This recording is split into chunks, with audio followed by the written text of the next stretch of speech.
अस्सलाम वालेकुम। आज के इस मुख्तसर मुकाबले में आप देखेंगे कि गुल्लू पहलवान बट तांदला मंडी के पहलवान से कैसे शिकस्त खा गया, और वो भी लम्हात में। कोई लंबी चौड़ी कुश्ती नहीं है। देखें, दोनों पहलवान आमने सामने। तांदला के पहलवान का गुलाबी जांघिया और गुल्लू का ऑरेंज जांघिया।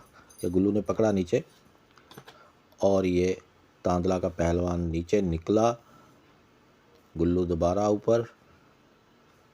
लम्हाती कुश्ती है, ये कोई लंबी चौड़ी कुश्ती नहीं है। गुल्लू ने रखा नीचे और तांदला वाले ने ये टांग देखें फंसाई, और इसी टांग से काम करते हुए अब ये देखिए कि कुश्ती का रिज़ल्ट क्या आता है।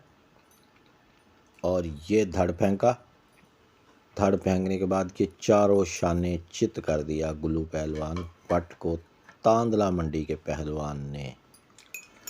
चौधरी मोहम्मद इकराम ज़फ़र चौधरी कुश्ती चैनल से आपकी खिदमत में ये शानदार वीडियो पेश करने के बाद एक अगली वीडियो तक इजाज़त चाहता है। अपनी दुआओं में याद रखिएगा। अल्लाह हाफिज़ व नासिर। नुमाइंदा चैनल चौधरी कुश्ती चैनल।